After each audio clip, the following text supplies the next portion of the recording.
मैंने पूरा stability of carbocation ख़त्म कर दिया और मेरे को याद ही नहीं रहा कि वीडियो चालू भी नहीं की। क्या करें, दोबारा पढ़ाओ भाई। इनके एग्जांपल्स को मैं दोबारा कराऊंगा बाद में ना।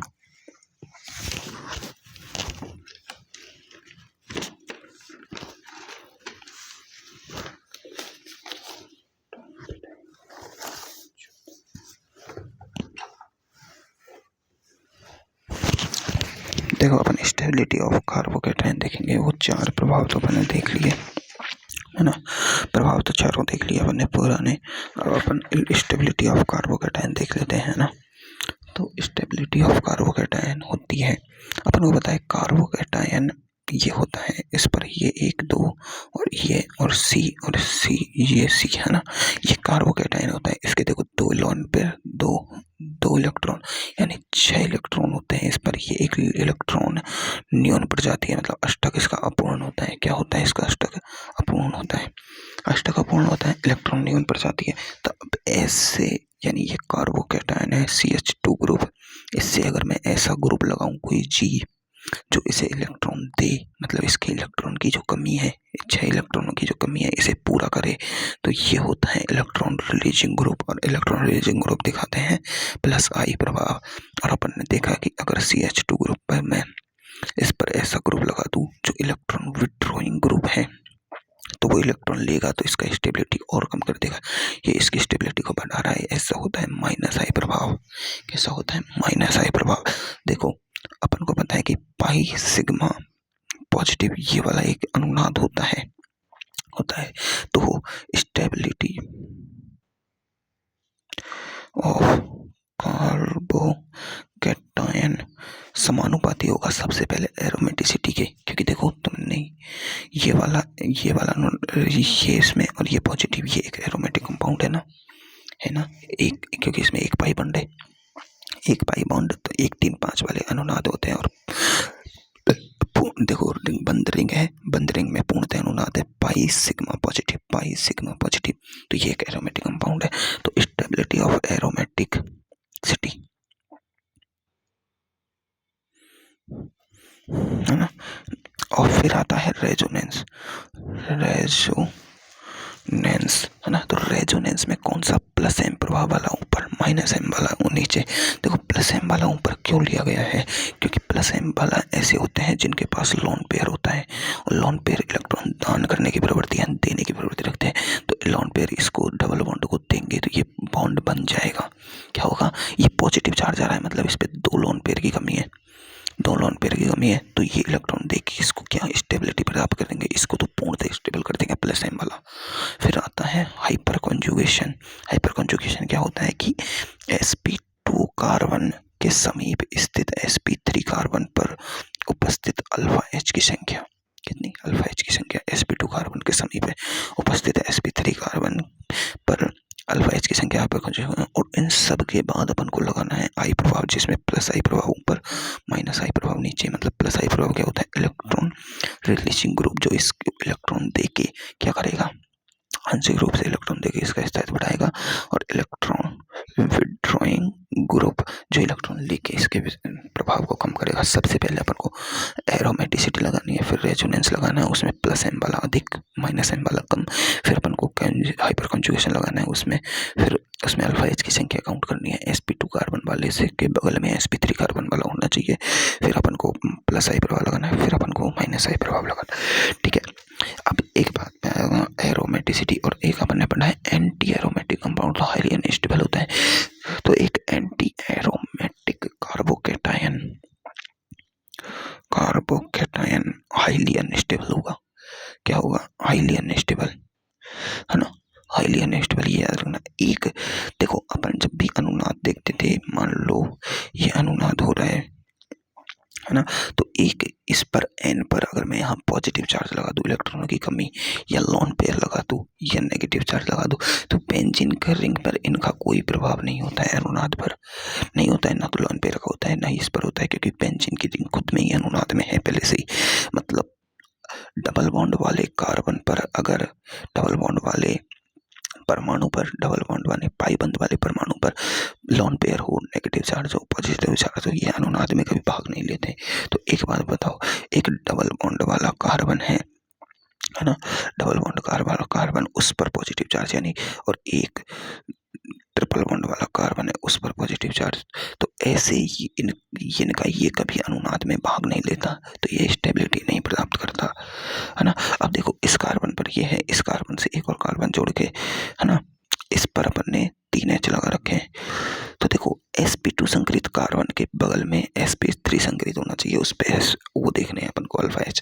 तो देखो कार्बोकैटायन के बगल में देखो ये खुद एक और sp2 आ गया, sp आ गया है, sp, ये sp, ये sp और ये है sp3। तो मतलब देखो अल्फा बीटा, यहाँ बीटा H प्लस है, अल्फा H नहीं है, बीटा H है। तो ये इसमें हाइपर कॉन्जुगेशन भी नहीं लग रहा है, प्लस आई माइनस प्रभाव भी नहीं लग रहा है, क्योंकि इसका खुद का डबल बॉन्ड ट्रिपल बॉन्ड के कारण ये खुद एक इलेक्ट्रॉन नेगेटिव हो गया, इलेक्ट्रॉन खींचने का काम करने लग गया। ये खुद ग्रुप कैसा हो गया, इलेक्ट्रॉन नियॉन।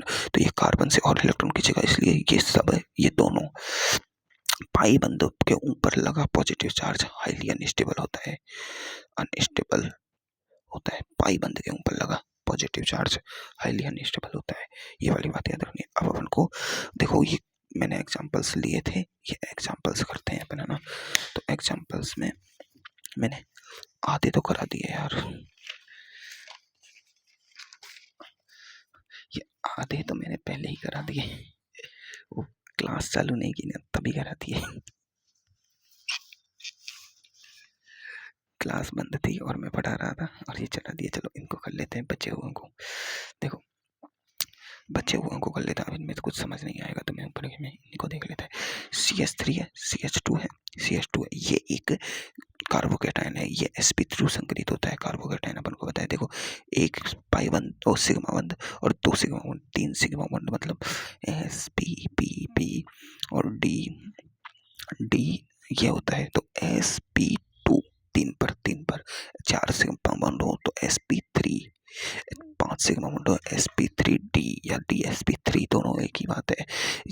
6 सिग्मा बंद हो तो sp3d2, है ना, या d2sp3, ठीक है। अब देखो मेरी बात, इससे लगा बगल वाला कार्बन, इस कार्बन को देखो, एक sigma bond, 2 sigma bond, 2 sigma bond, 4 sigma bond, मतलब sp3 कार्बन है। इस पर अल्फा H कितने हैं, 2 अल्फा H है ना। इस पर देखो ये sp3 sp2 कार्बन, ये sp2, ये भी sp2, इस पर अल्फा H है ही नहीं, इस पर अल्फा H है ही नहीं, लेकिन इस पर क्या आ गया, पाई सिग्मा और positive charge, pi sigma positive charge वाला रेजोनेंस आ गया, है ना। इस पर देखो पाई सिग्मा पाई और फिर पाई सिग्मा पॉजिटिव चार्ज, इस पर तो इसका तो भाई इसमें भी तो रेजोनेंस आ गया, पाई सिग्मा पाई, और फिर इसमें इधर भी रेजोनेंस है। तो इसकी रेजोनेटिंग स्ट्रक्चर बनाओगे ना तुम, तो इसकी रेजोनेटिंग स्ट्रक्चर 3 बनेंगी। कैसे, देखो पाई सबसे पहले देखो, सबसे पहले कौन सा, ये वाला अनुनाद सबसे लास्ट में होता है, पाई सिग्मा पाई वाला अनुनाद सबसे वीक होता है, ये सबसे लास्ट में अनुनाद होता है। क्या होता है, सबसे लास्ट में होता है। तो सबसे पहले ये वाला अनुनाद होगा, ये अपने इलेक्ट्रॉन इधर देगा, इधर डबल बॉन्ड आ जाएगा। इस स्ट्रक्चर को बना के देख लो, CH2 डबल बॉन्ड CH, ये क्या हो गया, इस पर आ गया पॉजिटिव चार्ज, और ये CH डबल बॉन्ड CH2 हो गया। अब ये फिर ये पाई सिग्मा फिर लोन पेयर, तो ये इलेक्ट्रॉन अपने इसको दे देगा, एक और स्ट्रक्चर बन जाएगी, CH2 positive CH double bond CH2। तो देखो 3 रेजोनेटिंग स्ट्रक्चर मिल गई, 3 तरह से बैठ गया पॉजिटिव चार्ज, एक बार यहाँ था, एक बार बीच में आया, एक बार यहाँ आ गया। तो इसकी इसमें रेजोनेंस ज्यादा है,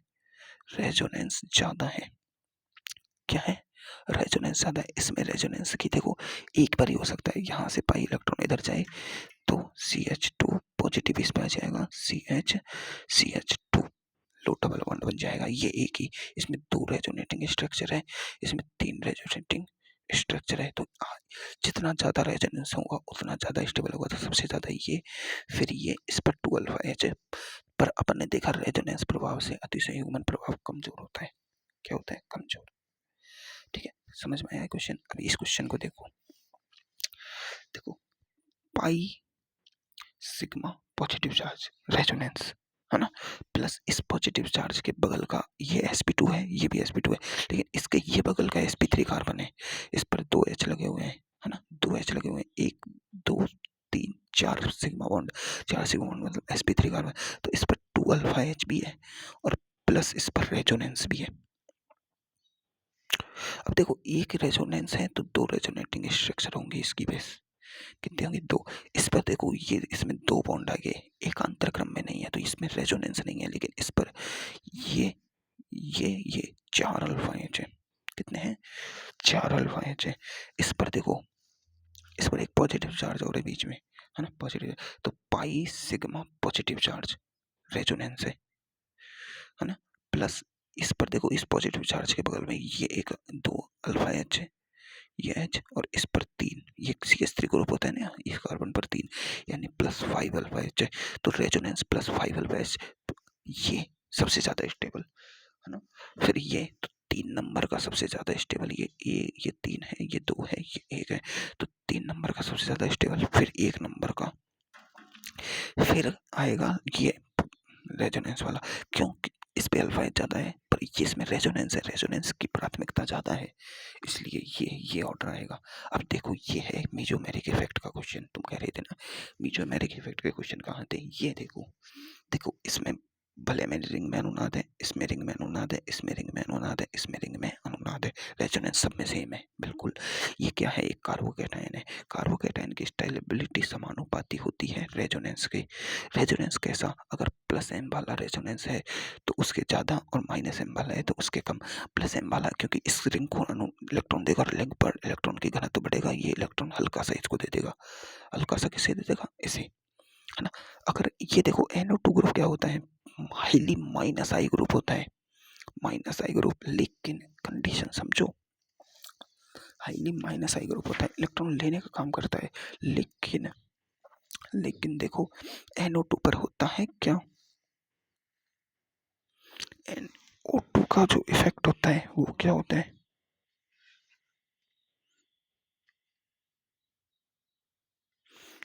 NO2 का इफेक्ट -M इफेक्ट होता है क्या,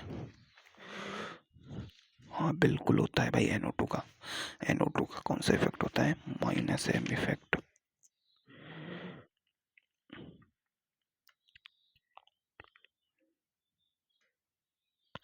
NO2 का -M इफेक्ट होता है, कैसे होता है मैं समझाता हूँ तुम्हें।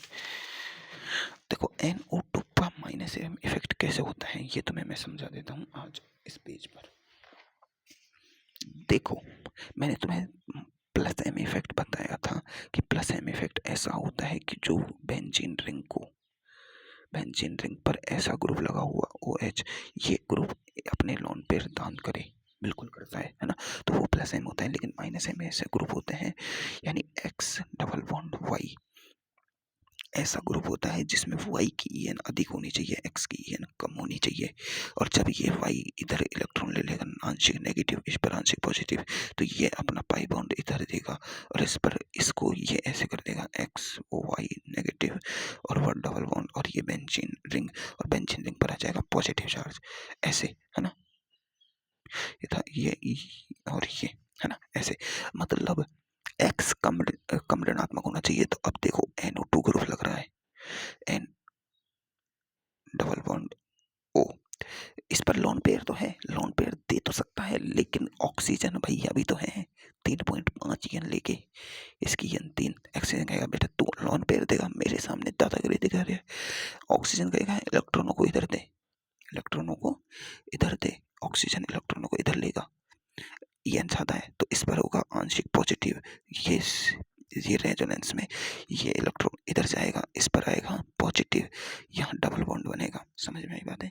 ये एक XY वाला ग्रुप हो गया, N पर लोन पेयर तो है, दे तो सकता है, पर पीछे O भैया भी लग रहा है, NO2, और एक O और लग रहा है O, है ना, NO2, तो ये -M भी दे सकते, -M नहीं, ये -M देगा।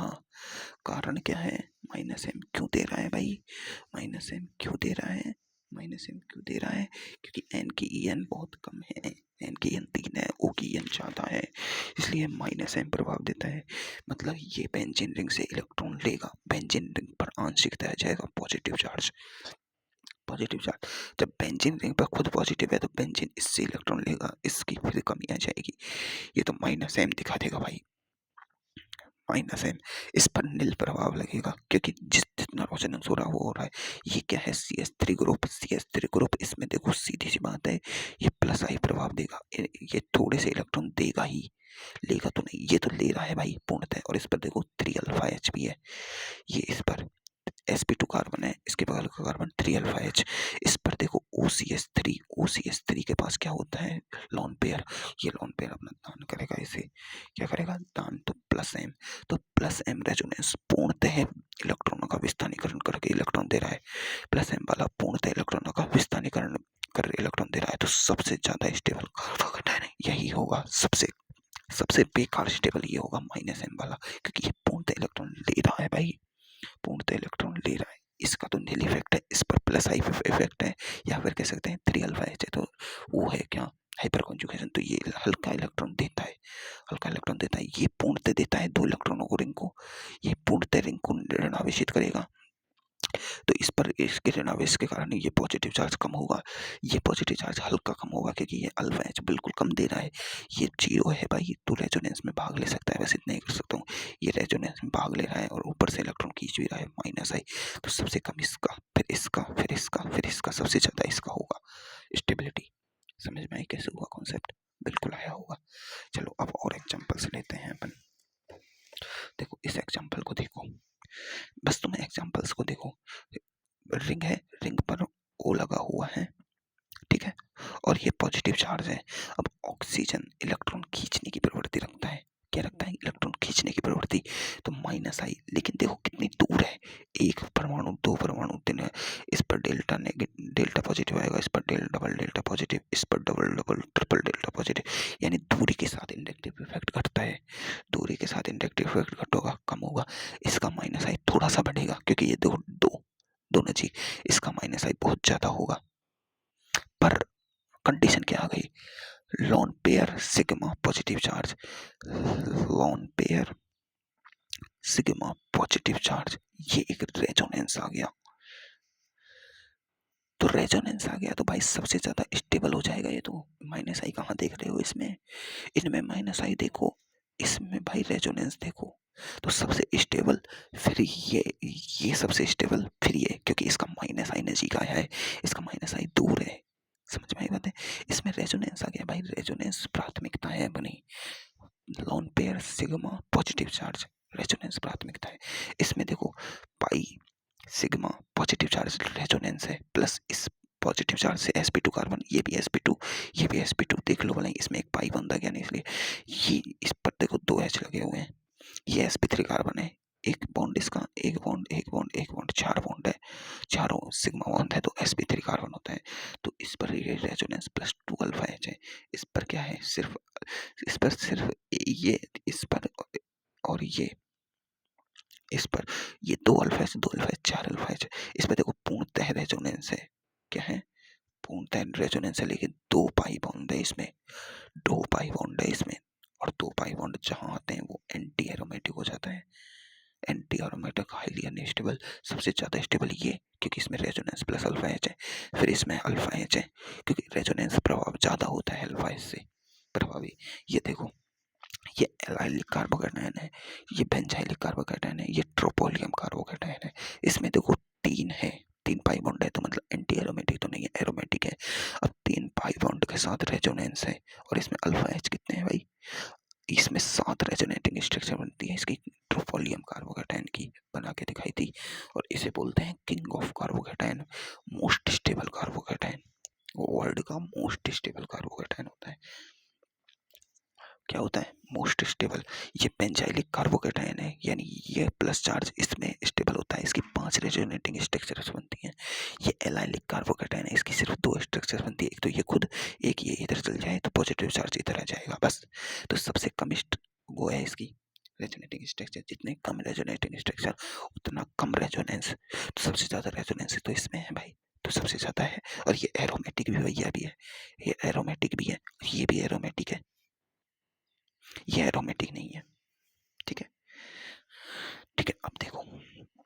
अब देखो अगला एग्जांपल, इसमें देखो ये देखा है ना, डांसिंग रेजोनेंस में होता है ना, डांसिंग रेजोनेंस है ना। तो इसमें एक डांसिंग रेजोनेंस है, इसमें डबल डांसिंग रेजोनेंस है, इसमें ट्रिपल डांसिंग रेजोनेंस है।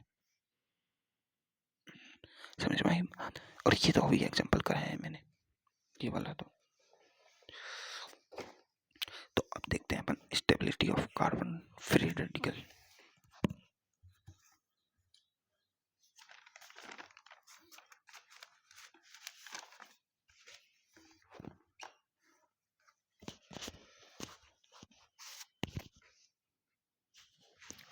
देखो stability of carbon free radical की देखी जाए, स्टेबिलिटी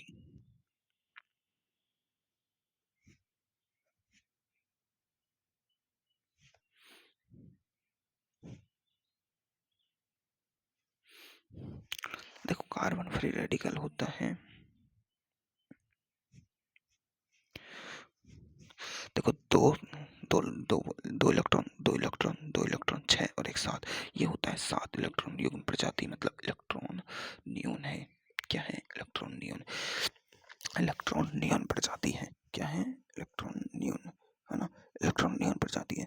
तो ये एक जो इलेक्ट्रॉन नियन प्रजाति है, ये एक sp2 संकरित कार्बन है, क्योंकि इसमें देखो एक sigma 1 2 sigma 1 3 sigma 1 3 sigma bond होते हैं, यानी sp2 संकरित प्रजाति है। इसकी जो संरचना होती है वो होती है त्रिकोणीय समतलीय,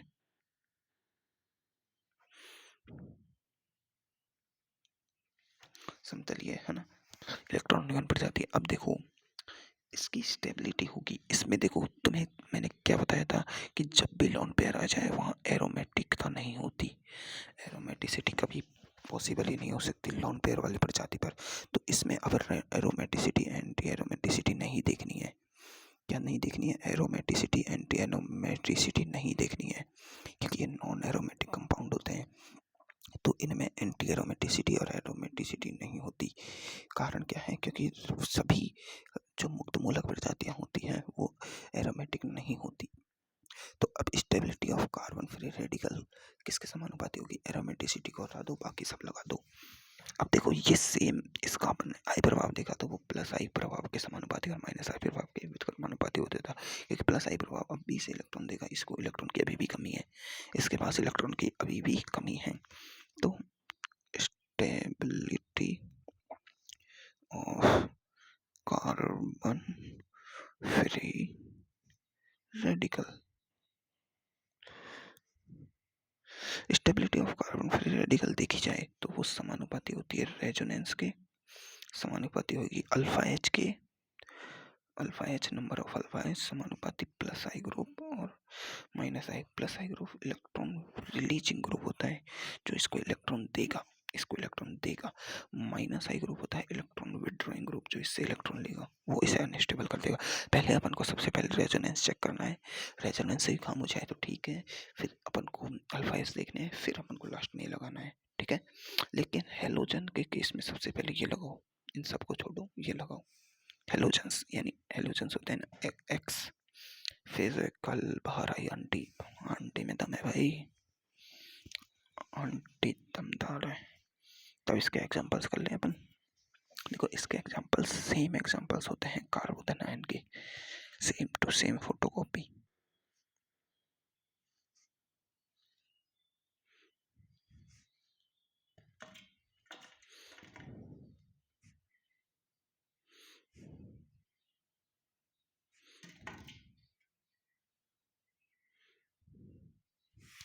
देखो ये sp2 संकरित कार्बन, इस पर ये लगा हुआ कार्बन है sp3 संकरित, इस पर 2 अल्फा एच, इस पर 2 alpha H, 2 alpha H. sp2 संकरित कैसे देखना है अपन को?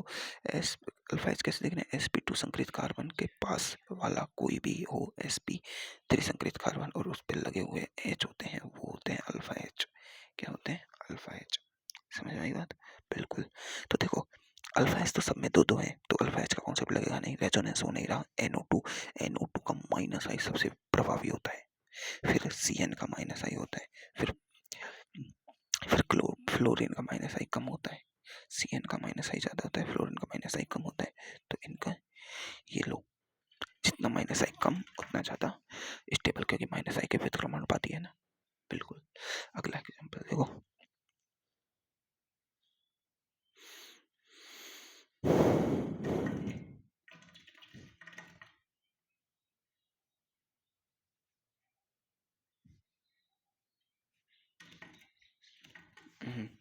देखो मैंने ये ऑर्डर तुम्हें जब मैंने कार्बोकेटाइन का बताया था उसमें आई वाला मैं उसमें भी कराया था, और अभी मैं तुम्हें पिछली बार भी मैंने जब आई प्रभाव में अपन ने कार्बन फ्री रेडिकल का ऑर्डर देखा था उसमें भी देखा था, पर उसमें अपन ने आई प्रभाव से किया था। इसका एक आई प्रभाव इतना, इसके दो इतना, इसका तीन इतना। सबसे ज़्यादा प्लस आई प्रभाव किसका है? इसका। तो इससे ज़्यादा स्टेबल। लेकिन अब यहाँ पर अपन को आई प्रभाव से पहले देखो क्या देखना है, अल्फा एच। क्या देखना है? अल्फा एच कैलकुलेट करने हैं। हाइपर कॉन्जुगेशन प्रभाव प्लस आई प्रभाव से ज़्यादा होता है। तो अब देखो यहाँ 3 अल्फा एच है, यहाँ 3 दूनी 6 अल्फा एच है, यहाँ 9 अल्फा एच है। क्यों? ये sp2 संकरित कार्बन, क्योंकि इसका एक sigma bond, 2 sigma bond, 3 sigma bond, एक तो लोन पेयर है। तो ये sp3, ये sp3, ये sp3, क्योंकि इसके पास 4 सिग्मा बॉन्ड है, इनके पास 3 3 एकम 3 3 6 3 3 9 अल्फा एच, 3 6 अल्फा एच ऐसे। ठीक है। अब देखो एक और एग्जांपल, सबसे ज़्यादा स्टेबल ये होगा।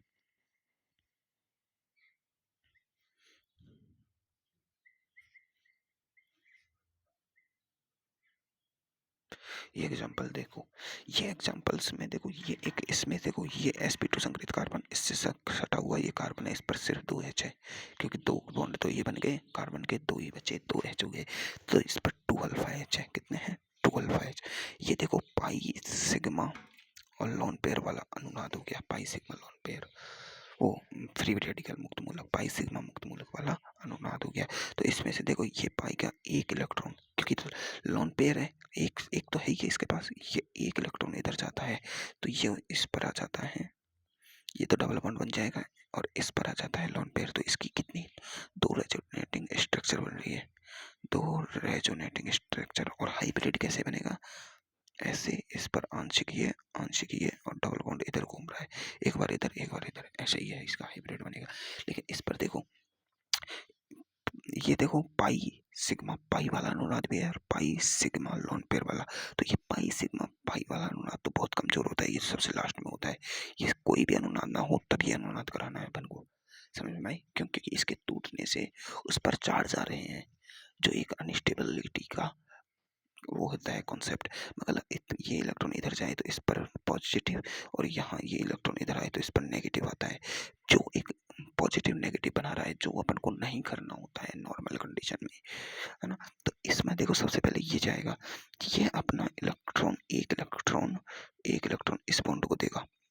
तो स्ट्रक्चर कैसी बनेगी? इसने एक इलेक्ट्रॉन दिया तो इस पर आ गया लोन पेयर, और इसने 2 इलेक्ट्रॉन बना लिए। ठीक है, यहाँ पर तो देखो पाई सिग्मा लोन पेयर, फिर ये अपना एक इलेक्ट्रॉन इसको देगा, तो एक और रेजोनेटिंग स्ट्रक्चर बन जाएगी। इधर ये डबल बॉन्ड था, इधर इसने दिया तो ये डबल बॉन्ड, और यहाँ आ गया। तो देखो इसकी 3 रेजोनेटिंग स्ट्रक्चर बन रही है। और इसका हाइब्रिड कैसे बनेगा? इस पर देखो आंशिक डॉट, और एक बार इस पर आंशिक डॉट, एक बार आंशिक डॉट इधर, और डबल बॉन्ड सब पर था, सब पर घुमा है डबल बॉन्ड। क्या घुमा है? सब पर। तो इसका ये हाइब्रिड बनेगा। तो देखो इसकी 3 रेजोनेटिंग स्ट्रक्चर है, इसकी 2 रेजोनेटिंग स्ट्रक्चर है, इस पे सिर्फ अल्फा एच है, तो इस सबसे ज्यादा स्टेबल होगा। जितना ज्यादा रेजोनेंस उतना ज्यादा स्टेबिलिटी।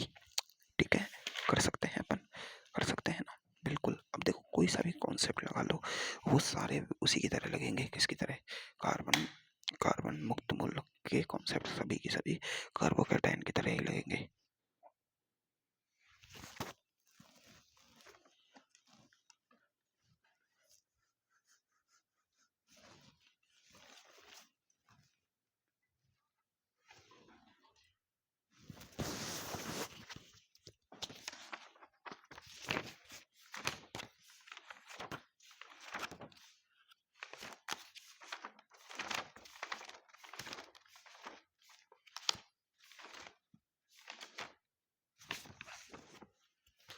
तो अब देखते हैं अपन स्टेबिलिटी ऑफ कार्बन और कार्बन आयन, यानी स्टेबिलिटी ऑफ कार्बन आयन।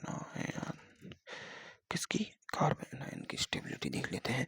तो देखो इसमें कार्ब एनायन में हाइपर कॉन्जुगेशन नहीं लगता है। कारण है इसका क्या है? कारण है इसका देखो कैसे। कार्ब एनायन होता क्या है? कार्ब एनायन होता है इस पर नेगेटिव चार्ज है ना, नेगेटिव चार्ज। अभी ये एक कार्बन है जिस पर 3 तो बॉन्ड है और एक नेगेटिव चार्ज है, इसको अपन लोन पेयर कह सकते हैं नेगेटिव चार्ज को। तो ये जो कार्बन एनायन है इसके 2 इलेक्ट्रॉन, 2 इलेक्ट्रॉन और 2 इलेक्ट्रॉन, 2 और 2 4, तो 6 और 1 2 8। तो इस पर 8 इलेक्ट्रॉन है, यानी इलेक्ट्रॉन रिच प्रजाति है ये, इलेक्ट्रॉन रिच प्रजाति है, रिच प्रजाति है। मतलब इसका संकरण sp3 संकरण होता है। इसकी स्ट्रक्चर कैसे होती है? टेट्राहाइड्रल। कैसी स्ट्रक्चर होती है इसकी? टेट्राहाइड्रल स्ट्रक्चर होती है। तो इस कंडीशन में, और अपन को पता है कि हाइपर कॉन्जुगेशन कहाँ लगता है? हाइपर कॉन्जुगेशन में sp2 कार्बन के पास वाला sp3 कार्बन होना चाहिए, उसके ऊपर H होने चाहिए, उस H को अपन कहेंगे अल्फा H। ये भी अल्फा H होता है, ये भी अल्फा H होता है। तो इस पर लगा हुआ H होगा, एक कम से कम एक H तो होना ही चाहिए, वही अल्फा H होता है। यहाँ तो ये खुद sp3 कार्बन है, sp3 कार्बन है खुद, तो sp2 कार्बन के बगल में sp3 तो है ही नहीं है कुछ, ये कंडीशन तो लगी नहीं रही। तो इसमें स्टेबिलिटी ऑफ कार्बोकैटायन में हाइपर कॉन्जुगेशन नहीं लगता कुछ में कार्बन आयन में। तो देखो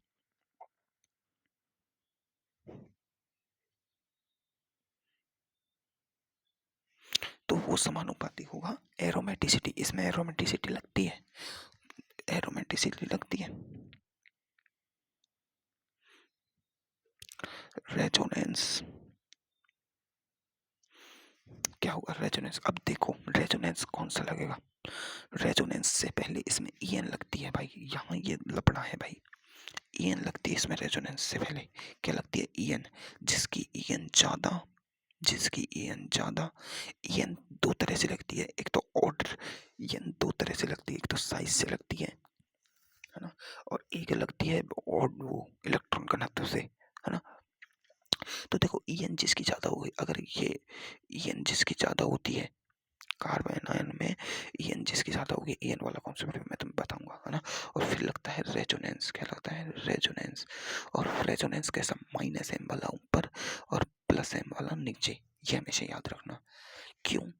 क्यों? क्योंकि देखो ये कार्बन एनायन है, यानी ये CH2 नेगेटिव है, CH2 नेगेटिव, इसके पास इलेक्ट्रॉन खुद है। अगर इसको मैंने एक ऐसा ग्रुप लगा दिया जो इलेक्ट्रॉन रिलीजिंग ग्रुप है, इलेक्ट्रॉन रिलीजिंग ग्रुप है, जो इलेक्ट्रॉन इसे दे रहा है, इसके पास पहले ही इलेक्ट्रॉन क्या दिखता और इलेक्ट्रॉन दे दिया, तो भाई समझो इलेक्ट्रॉन रिलीजिंग ग्रुप दो ही होते हैं, एक तो -I ग्रुप जो इलेक्ट्रॉन दे रहा है और +I ग्रुप, और एक होता है +M ग्रुप। +M ग्रुप भी ऐसे होते हैं जो इलेक्ट्रॉन देते हैं, ये पूर्णतः देते हैं, ये आंशिक देते हैं -M वाले, है ना। क्योंकि +M वाले पे क्या होता है? N जिस पर लोन पेयर हो, O जिस पर लोन पेयर हो, F जिस पर लोन पेयर हो। लोन पेयर वाली प्रजातियां इलेक्ट्रॉन देती हैं, या फिर कोई भी कार्बन जिस पर नेगेटिव हो, कोई भी N जिस पर नेगेटिव हो, सब लोन पेयर देती है, लोन पेयर देती वो इलेक्ट्रॉन देती है। तो ये इलेक्ट्रॉन देने वाले तो इसको और अनस्टेबल कर रहे हैं, तो -M विद कर्मानुपाती आना चाहिए, है ना। और अगर इस पर मैं एक ऐसा CH2 नेगेटिव पर ऐसा ग्रुप लगाऊं जो इलेक्ट्रॉन खींचने का काम करे, ऐसा ग्रुप यानी इलेक्ट्रॉन विड्रॉइंग ग्रुप, तो इसके नेगेटिव चार्ज को ये कम करता है। क्या करता है? इसके इलेक्ट्रॉन रिचनेस को कम करता है, जिससे क्या होगा? जिससे क्या होगा? इसकी स्टेबिलिटी बढ़ती है, स्टेबिलिटी बढ़ती है। और ऐसे ग्रुप होता है -M ग्रुप, या और एक होता है -I ग्रुप। -I ग्रुप क्या होता है? इलेक्ट्रॉन विड्रॉइंग ग्रुप होता है। -M वाले ग्रुप कौन से होते हैं? जिन पर आंशिकता है X double bond O, X double bond, ये इसकी EN ज्यादा होती है भाई की EN, तो इस पर आंशिकता पॉजिटिव, इस पे इलेक्ट्रॉन कमी, तो ये इलेक्ट्रॉन इसको देगा, इसको -M से, है ना। तो इलेक्ट्रॉन की कमी वाले ग्रुप और एक -I ग्रुप वाले, ये सब क्या होते हैं? ये इसकी स्टेबिलिटी को बढ़ाते हैं। तो रेजोनेंस में -I है, -M वाला रेजोनेंस इसकी स्टेबिलिटी बढ़ाएगा। और समानुपाती I इफेक्ट में -M -I इफेक्ट प्रभावी और +I इफेक्ट ये कम प्लस आई इफेक्ट इसका स्टेबिलिटी घटाएगा। समझ में आई बातें? समझ में आई बातें? तो अब इसके एग्जांपल्स करते हैं। चलो देखो EN भी लगाएंगे अपन, इसके एग्जांपल्स कर लेते हैं। चलो तो देखो इधर NO2 लग रहा है, CH2 लग रहा है, CH2 नेगेटिव। देखो अल्फा एच तो कैलकुलेट नहीं करना है इसमें, अल्फा एच कैलकुलेट नहीं करना है क्योंकि हाइपर कंजुगेशन लगता नहीं है। तो इसका क्या लगता है माइनस आई प्रभाव, इसका नील इफेक्ट लगता है H का हमेशा, इसका प्लस आई लग रहा है तो प्लस आई वाला सबसे अनस्टेबल होता है ना। तो ये सबसे ज्यादा स्टेबल। इस पर देखो इसका प्लस आई, इसका डबल प्लस आई, इसका ट्रिपल प्लस आई, तो ये इसका सबसे ज्यादा है। तो ये तो अपने देख ही लिया, पहले भी देख चुके थे आई इफेक्ट में कि कार्ब एनायन तो 1 डिग्री स्टेबल होता है और कार्बो कैटायन और carbon free radical 3 degree stable होते हैं। ये अपन पहले भी देख चुके थे आई इफेक्ट में, कराया था मैंने। देखो Cl का माइनस आई होता है, ये डबल Cl लगा दिए तो डबल माइनस आई, ट्रिपल Cl लगा दिए तो ट्रिपल माइनस आई। जितना माइनस आई ज्यादा, जितना माइनस आई ज्यादा तो उतना ही ये स्टेबल ज्यादा। इसका देखो प्लस आई ज्यादा, प्लस आई, ये देखो ये sp3 carbon, sp2 carbon, sp3 carbon, sp carbon, इसकी En सबसे ज्यादा होती है। किसकी? ये अपन ने देखा था En, अपन को पता है कि sp की ज्यादा होती है, sp3 2 की, फिर sp3 की, क्योंकि En होती है समानुपाती percentage of s character. s character देखो इसमें 50%, इसमें 30, इसमें 33%, इसमें 25%, तो इसमें सबसे ज्यादा एस कैरेक्टर है। तो EN इधर जाने पे बढ़ रही है, स्टेबिलिटी ऑफ कार्बोकेटाइन भी बढ़ रही है। ऐसे EN कॉन्सेप्ट लगाना है। ये देखो CH3 नेगेटिव, ये NH2 नेगेटिव और ये O नेगेटिव। O किस पर सबसे ज्यादा स्टेबल होगा? ऑक्सीजन पर। ऋणात्मक चार्ज से सबसे ज्यादा स्टेबल होगा क्योंकि इसकी EN 3.5 होती है, इसकी 3 होती है, इसकी 2.5 होती है कार्बन की। जितनी ज्यादा EN उस पर नेगेटिव चार्ज उतना ज्यादा स्टेबल। तो ये कार्बन आयन तो नहीं है, ये कार्बन आयन का ऑर्डर नहीं है, ये अपनी इनऑर्गेनिक का ऑर्डर है। ये इनऑर्गेनिक में कार्बन आयन का ऑर्डर है, कार्बन आयन नहीं, ये सब एनायन है क्योंकि इनमें कार्बन कहाँ आ रहा है भाई, ये है सिर्फ कार्बन आयन। तो इसमें सिर्फ ये कार्बन आयन है, ये तो NH2 नेगेटिव है, ये OH नेगेटिव है, ये हाइड्रेट आयन है, ये अमोनियम आयन है ना। तो देखो नेगेटिव चार्ज, अल्फा एच नहीं लगाना है, अल्फा एच नहीं लगाना तो इस पर नील इफेक्ट लग रहा है। इस पर देखो पाई सिग्मा नेगेटिव रेजोनेंस लग रहा है, पाई सिग्मा नेगेटिव, ये एरोमेटिक है। और देखो अपन ने देखो इसे एंटी एरोमेटिक नहीं करना क्योंकि 2 और 1 ये लोन पेयर को कैलकुलेट करते हैं, तो ये एरोमेटिक है तो ये सबसे ज्यादा स्टेबल होगा, ये कम ये कम। अब देखो ये नेगेटिव चार्ज है ना, नेगेटिव चार्ज है, इस पर सिर्फ एक साइक्लोहेक्सेन लग रहा है ना। साइक्लोहेक्सेन का होगा तो प्लस आई होगा, है ना। इस पर देखो, इस पर रेजोनेंस लग रहा है, 2 रेजोनेटिंग स्ट्रक्चर। इस पर देखो 1 resonating structure, 2 resonating structure, 3 resonating structure. जितने रेजोनेंस के वो होते हैं ना पार्ट, उतने रेजोनेटिंग स्ट्रक्चर होती है। देखो इस पर 2 पार्ट है रेजोनेंस के तो 2 रेजोनेटिंग स्ट्रक्चर, 1 2 3 पार्ट है तो 3 रेजोनेटिंग स्ट्रक्चर, 1 2 3 4, है ना। 4 पार्ट है तो इसकी 5 रेजोनेटिंग स्ट्रक्चर होती है, ठीक है।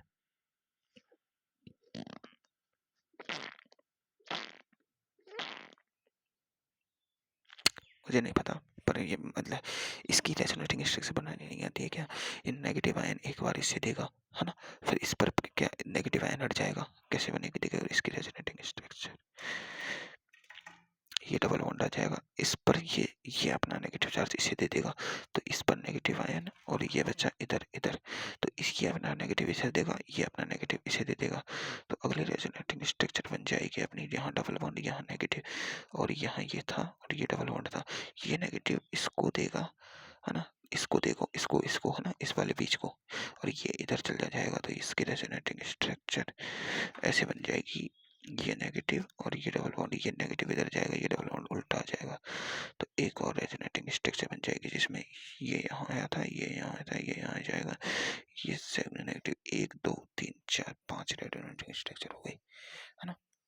तो ऐसे देखना है, देखो आई का एफ का नेगेटिव चार्ज होता है, Cl का नेगेटिव होता है, लेकिन आई इसका ज्यादा होता है माइनस आई, कारण इसकी En ज्यादा है भाई, En ज्यादा है ना।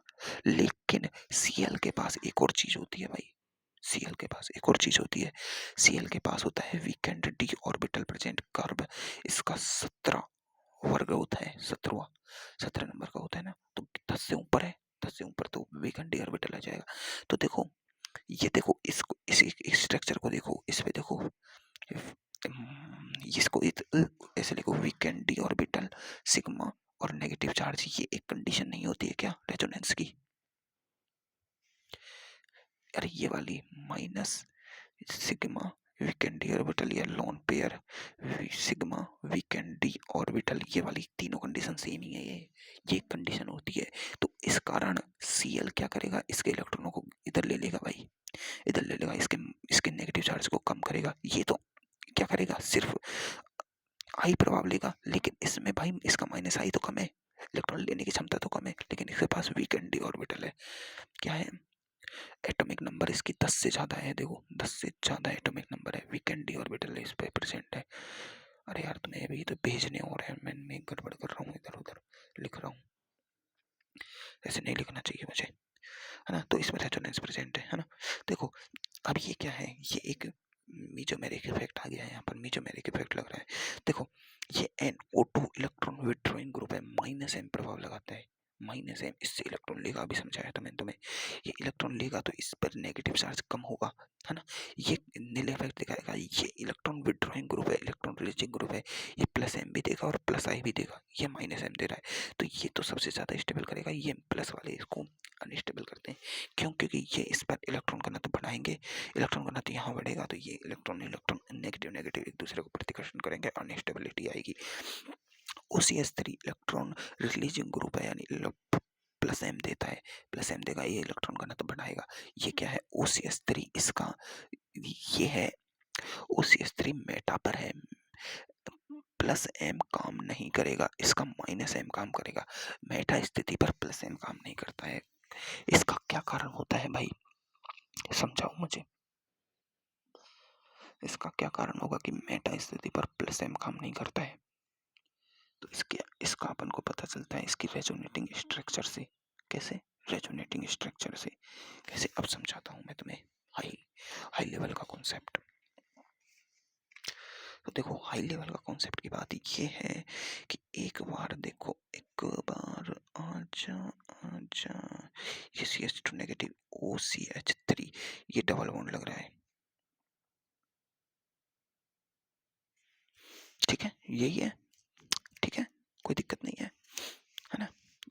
ये डबल बॉन्ड लग रही है, ठीक है, तो ये डबल बॉन्ड इसे लोन पेयर देता है, ये +m प्रभाव लगा सकता है, और इसकी एक इसका खुद का प्रभाव होता है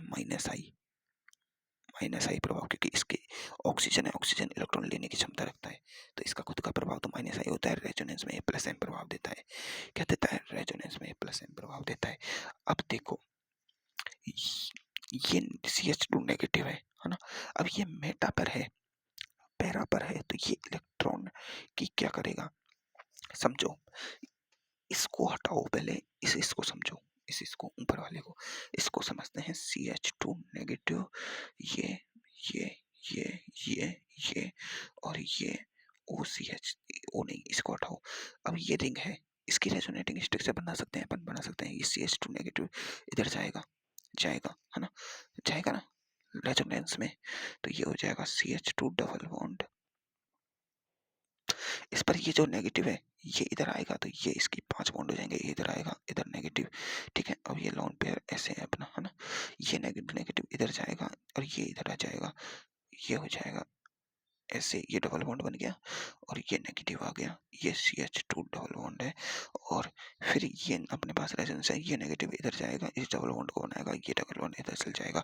इसकी अगली रेजोनेटिंग स्ट्रक्चर क्या होगी, अगली रेजोनेटिंग स्ट्रक्चर होगी CH2 और ये नेगेटिव और ये डबल बॉन्ड बना, ये डबल बॉन्ड गया, ये डबल बॉन्ड यहाँ जाएगा, ये डबल बॉन्ड वापस आ जाएगा, तो इसकी ये रेजोनेटिंग स्ट्रक्चर बन जाएगी, कौन सी, CH2, है ना, CH2 और ये रेजोनेटिंग, ये नेगेटिव, है ना। तो अब इस रिंग के कारण, इस रिंग पर ये देखो, ये जो रिंग है, रिंग है, रिंग है, इस रिंग के कारण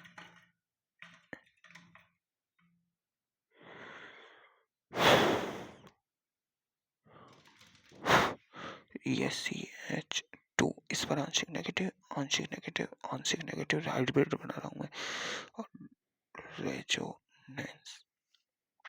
ठीक है, अब ये नेगेटिव रह गया, ठीक है, इसका ये रेजोनेटिंग हाइब्रिड हो गया।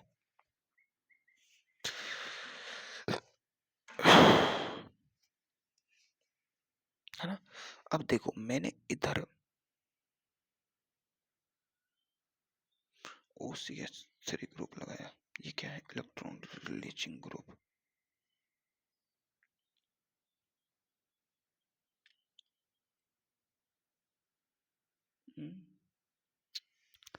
अरे यार नहीं पता मुझे, ये तो इलेक्ट्रॉन रिलीजिंग ग्रुप है, ये माइनस आई आ रहा है, तो ये तो प्रतिकर्षण करेगा, ये तो यही नहीं होना चाहिए। मैं क्या सोच रहा था,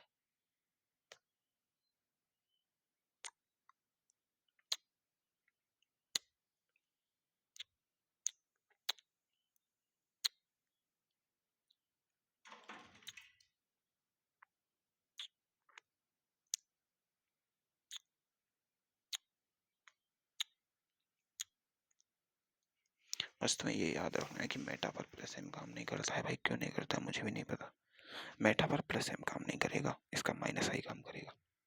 ठीक है, मेटा स्थिति पर प्लस एम काम नहीं करता है, माइनस आई प्रभाव काम करता है। ठीक है, इतना याद रखना है बस। चलो आगे बढ़ो। अब हम पढ़ेंगे एल्कीनों का स्थायित्व एवं हाइड्रोजनीकरण की ऊष्मा। क्या पढ़ेंगे, एल्कीनों का स्थायित्व। यार मेरे भी समझ नहीं आया, मैं खुद देख के बता दूंगा तुम्हें क्यों नहीं काम करता है। एल्कीनों का स्थायित्व एवं हाइड्रोजनीकरण की ऊष्मा। देखो एल्कीनों का जो स्थायित्व होता है वो मैं बता दूंगा यार देख के।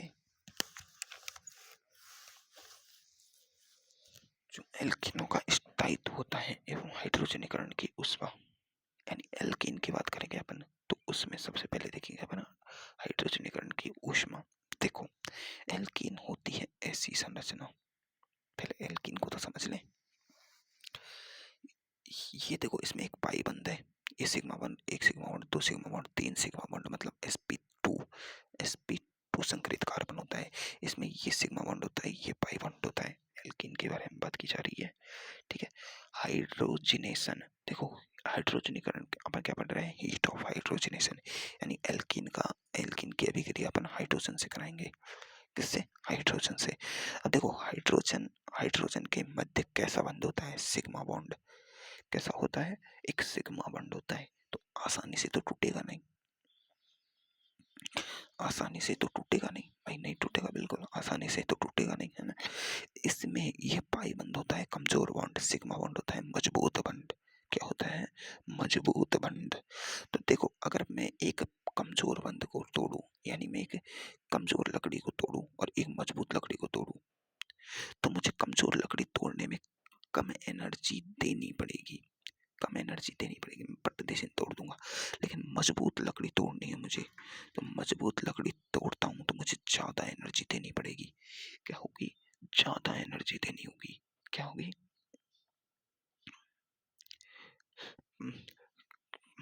क्या होगी, ज्यादा एनर्जी देनी पड़ेगी। मतलब मैंने इसे दी, अब मुझे, मैं तोड़ क्यों रहा हूं, ताकि मुझे ऊर्जा मिले, एनर्जी मिले, है ना।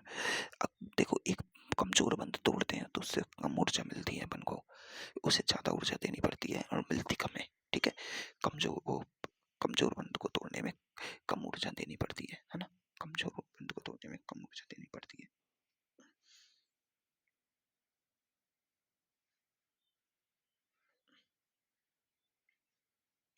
ना। अरे ऐसे मत समझो, ऐसा कॉन्सेप्ट समझो कि एक पाई बंद टूटेगा, कोई भी रिएक्शन है उसमें एक पाई बंद टूटता है तो एक कमजोर बंद होता है, कमजोर बंद के टूटने से कम ऊर्जा निकलती है। क्या निकलती है, ये बात याद रखना, पाई बंद के टूटने से कम एनर्जी मिलती है, कम ऊर्जा मिलती है। और यहीं सिग्मा बंद टूटेगा तो अधिक ऊर्जा मिलती है। क्या मिलती है, अधिक ऊर्जा मिलती है। क्या होती है, अधिक ऊर्जा मिलती है। इसका कारण क्या है, पाई बंद के टूटने से कम ऊर्जा मिलेगी और सिग्मा बंद के टूटने से अधिक ऊर्जा मिलती है, क्योंकि सिग्मा बंद मजबूत बॉन्ड होता है, मजबूत बॉन्ड को तोड़ोगे तो उससे ज्यादा एनर्जी मिलेगी अपन को। ठीक है, ज्यादा ऊर्जा मिलेगी।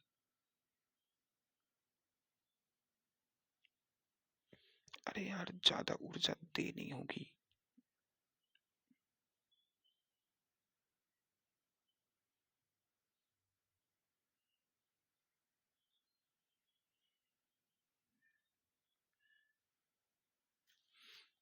अरे यार क्या समझा रहा हूँ, बाद में समझाऊंगा।